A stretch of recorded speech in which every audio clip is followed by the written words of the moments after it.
Don't know who did it. I mean, children think cold. Turkish army died over there from the cold. Army didn't have heavy clothes. Mass deportation on ethnic grounds and accusing an entire nation of betrayal are tactics that would be used more than once in the 20th century, and not just in Turkey. But towards the end of May 1915, it was the Ottoman Empire that became the first in modern times to target an entire race. Ասին որ հայերին պետք է տեղահանել եւ տեղահանության ժամանակ ապահովել նրանց անվտանգությունը, պետք է բնակեցնել նոր վայրերում, օգնել, որ նրանք կարողանան այնտեղ նոր կյանք սկսել եւ այլն։ Բայց հետեւյալ արտահայտությունը կա կառավարության որոշման մեջ, որ հայերին պետք է տեղահանել նրանց ձգտումները անջատվելու։ The phrase "final solution" was one that would be heard again in the 20th century and remembered forever. But it was first used in 1915. Subjects of the Ottoman Empire, though, had yet to hear of the final solution.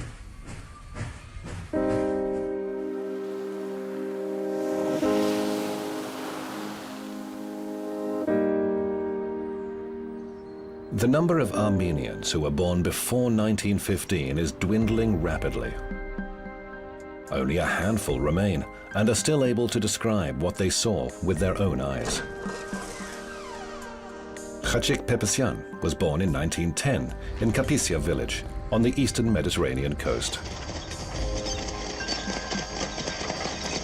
Իսկ ոնց փախակ, ինչով փախակ, ձիով փախակ, էշով փախակ, նավով փախակ, ոնց փախակ։ Էշով պետք է փախտեն, որ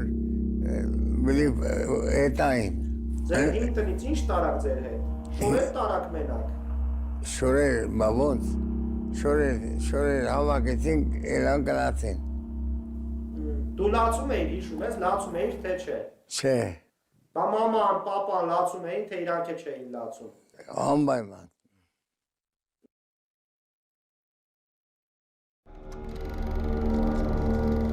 Armenians who lived in the Ottoman Empire engaged freely in trade and were often better off than their Turkish counterparts. At the same time, like other non-Muslims, they were denied many political rights and were banned from senior positions and carrying weapons. They couldn't even testify in court. The government suppressed any uprising by Armenians. Mass attacks targeting Armenian communities had happened in the empire before, but the final solution sanctioned by the government in 1915 would affect every Armenian family. Yepraxia Aganesian was born in 1910 in a town called Kazan. Ակսորի ժամանակ 7 տարեկան եմ եղել ես, որս քիչ եմ հիշում։ Երբ որ եկանք Հայաստան, չեմ հիշում, որս բանակ տարեր են։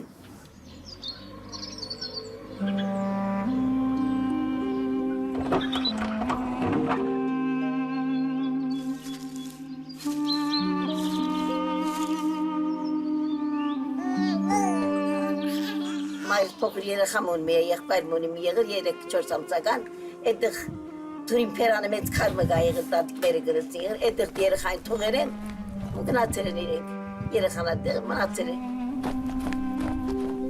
Ուր բիտանի հետը, երեխան պիտի բորա, ցայնը պիտի ելլե, թուրքերը պիտի լսեն։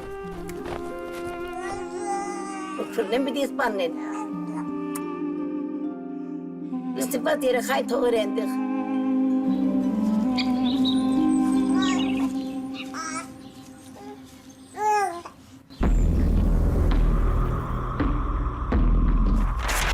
Official correspondence between the Ottoman leaders and local governors sheds light on the deportation process.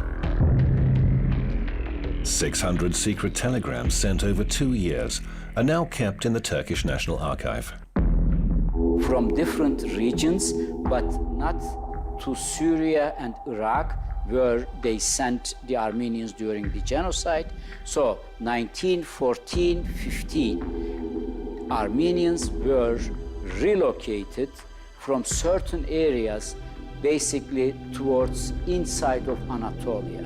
There were political reasons or military reasons for this before the beginning of the war. The Statistics Department at the Interior Ministry was responsible for overseeing the mass deportation. Around 300,000 Armenians arrived in the Syrian desert as a result of the enforced migration. Future historians would note that more than 1 million Armenians died.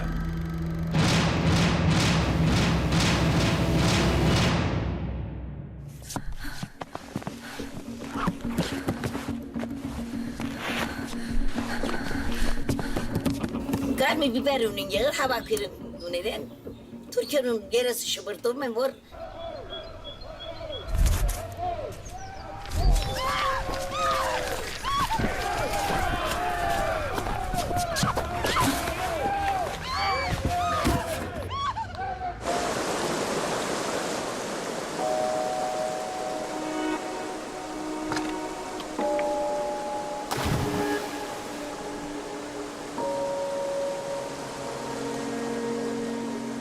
Իսկ դուք չեք ուզում ասենք մի օր գնաք տեսնեք ձեր այնտեղ քաղաքը, ինչ ա մնացել, ինչ չի մնացել։ Չէ, հա, ով գիրթա այնտեղ։ Էտա ցերկերենին է։ Ֆլադնի կտպանն են։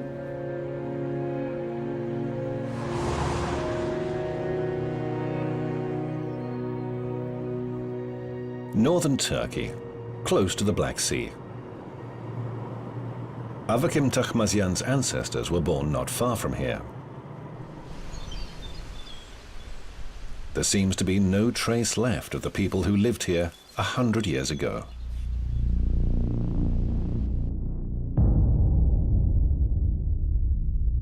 My father was a partisan. My mother gave me to one of my father's Turkish friends. He was called Mustafa. My uncle gave his 9- and 8-year-old sons to another Turk. We'd graze cattle together, but we never spoke Armenian. Gendarmes heard about the brothers and brought them to the nearest rock, where they cut off their heads and threw their bodies off the cliff. Soon I ran to the forest to join my father.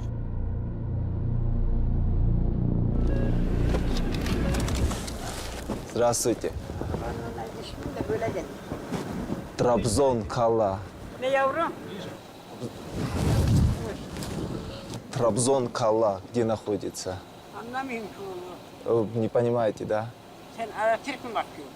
Нет. Хорошо. Поехали уже. It's been 100 years since his grandfather walked in these forests as a partisan. And he's still reluctant to tell the locals that he's Armenian. Even though Avakim has a translator, they still weren't able to find Kyokluk village. It may no longer exist, or it's been given a new Turkish name. A town called Ordu is nearby, where they make a stop.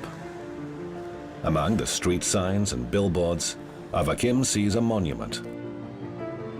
It carries no inscriptions, but features a clock and a very familiar pattern on its surface. It could be a recycled old Armenian monument, or part of a chapel. But he's not keen to ask.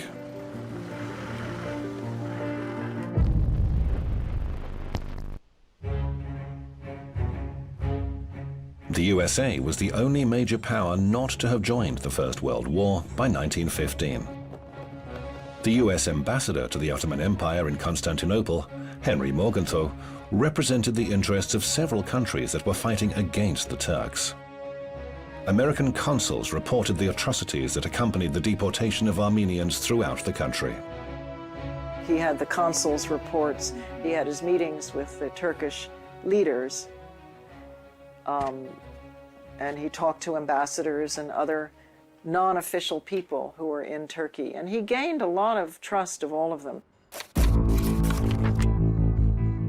Pamela Steiner talks about Henry Morgenthau, her great-grandfather.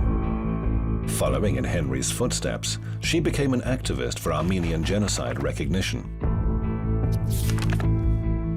As if these 100 years had never happened, generations now talk to each other about the events of 1915.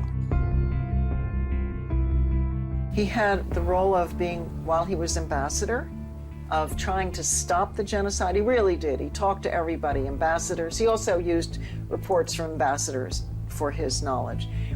But he tried very hard to stop it, and he couldn't stop it. And he was very, very unhappy about that. And he decided the United States had to get into war. So he returned to the United States, and he worked on President Wilson to join the Allies in fighting World War I.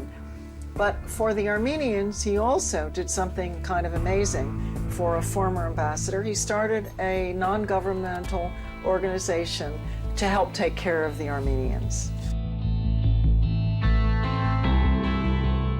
Henry Morgenthau was among the first to tell the world